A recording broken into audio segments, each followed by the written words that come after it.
ये आज सिरसा के अंदर संतों की भूमि है और जो एक बहुत अच्छी शुरुआत प्रदेश के लोकप्रिय मुख्यमंत्री नायब सिंह सैनी जी ने जो 5 अप्रैल से हिसार से शुरू करके आज जिस नशा मुक्त हो हरियाणा अपना और नशे के खिलाफ पूरा एक जन जागरण अभियान 23 दिन का पूरे हरियाणा प्रदेश में प्रत्येक जिले में ये चला है और लगभग 10 लाख लोगों ने इसमें भाग लिया है। बहुत बड़ा ये जन आंदोलन बने और हरियाणा नशे से मुक्त हो। जहां भगवान श्री कृष्ण जी ने गीता का संदेश दिया, उस भूमि पर नशा ना पनपे, ये शुरुआत लोकप्रिय मुख्यमंत्री नायब सिंह सैनी ने की है। और ऐसे पहले मुख्यमंत्री हैं जो खुद स्वयं उपस्थित रहते हैं, जनता में जोश भी भरने का काम करते हैं और सभी साधु संतों से आशीर्वाद भी लिया। जितने भी जनप्रतिनिधि है, चाहे पंचायत है चाहे नगर पालिका है, सबको इस मुहिम से जोड़ने का काम किया।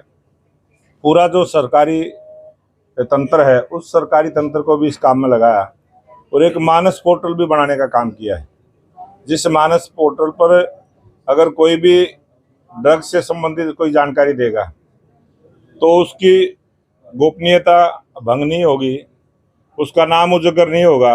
वो निसंकोच मानस पोर्टल पर अपनी जानकारी डाल सकता है और उसकी जो नाम है, उसका जो एड्रेस है वो हाइड रहेगा, किसी को भी उसकी जानकारी नहीं रहेगी। और हरियाणा से नशा मुक्त हो इस अभियान को तेज गति मिलेगी।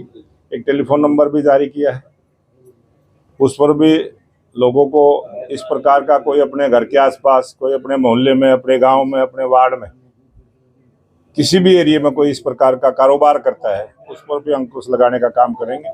बहुत बड़ी शुरुआत हुई है और जानदार और शानदार आयोजन आज रहा है। मैं तमाम सिरसा जिले के सभी निवासियों का जिन्होंने इसमें भाग लिया, सबको बहुत बहुत बधाई देता हूँ। बड़ौली जी, प्रदेशाध्यक्ष के भी जो है चुनाव बड़े नजदीक है, क्या उम्मीद रखती है बड़ौली साहब द्वारा इस बात? ये राजनीति में उम्मीदों का खेल है ना, वो कभी खत्म नहीं होता है। कोई ना कोई उम्मीद लगी रहती है। एक चुनाव होता है, दूसरे चुनाव शुरू हो जाता है। अभी हमारे मंडलों के पदाधिकारियों की नियुक्ति हुई है, अभी हमारी जिले के पदाधिकारियों की भी नियुक्ति होगी, जिले की टीम बनेगी, मोर्चे प्रकोष्ठों की टीम बनेगी और प्रदेश के अध्यक्ष का भी। ये एक ऐसी प्रक्रिया है भारतीय जनता पार्टी में जो निरंतर एक जिम्मेवारी से दूसरी जिम्मेवारी अनेक कार्यकर्ताओं को मिलती रहती है। आज हरियाणा में 20,629 बूथ हैं और प्रत्येक बूथ पर बड़ी संख्या में हमने अध्यक्षों को बदला, बूथ के अध्यक्षों को भी, बूथ के BLA 2 को भी, बूथ के प्रभारी को भी। नए लोगों को राजनीति में नए अवसर मिलते हैं। ऐसी ये भारतीय जनता पार्टी है। ये ना परिवार की पार्टी है, ना किसी जाति की पार्टी है, ना किसी धर्म की पार्टी है, ये सभी लोगों की पार्टी है। तो इसलिए आज भारतीय जनता पार्टी मजबूती के साथ हरियाणा में बढ़ी है। तीसरी बार हरियाणा में स्पष्ट बहुमत की सरकार बनी है। तीसरी बार केंद्र में लोकप्रिय प्रधानमंत्री नरेंद्र मोदी जी के नेतृत्व में सरकार बनी है और हरियाणा में 3 गुणा गति के साथ विकास के काम शुरू हुए। सर, कांग्रेसी नेता के घर पे बीजेपी परिवार है, क्या संकेत है? ये कोई परिवार नहीं होता, ये तो विचारधारा की बात है और ये परिवार भी हमारा है। ये कोई पार्टी के नाते नहीं है, ये परिवार के नाते आना है। CET कब तक होगा? युवा इंतजार कर रहे हैं, जहां नशे से युवाओं को दूर रखने की बात की जा रही है। बहुत जल्दी होगा, योजना बन चुकी, बहुत जल्दी होगा जी। इसके साथ साथ युवा हैं, वो ये भी कह रहे हैं कि सरकारी नौकरी की तैयारी करने के लिए वो गांव से शहर में आ रहे हैं, लेकिन प्राइवेट कोचिंग सेंटर में अगर वो बच्चा कर रहा है तो उसको बस का किराया देना पड़ रहा है।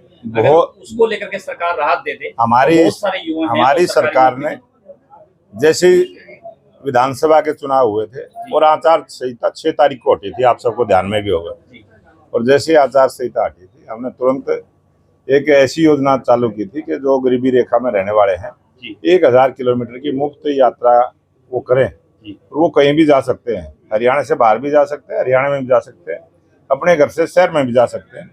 ऐसी हमने व्यवस्था की है और लाखों लोगों ने उसका लाभ लिया है। फिर भी कोई ऐसा परिवार बचा है तो हम उसकी व्यवस्था करेंगे। और आजकल तो कोचिंग सेंटर जो है ना गाँव में भी खुले हैं, बहुत छोटे छोटे शहरों में भी खुले हैं, बहुत अच्छी।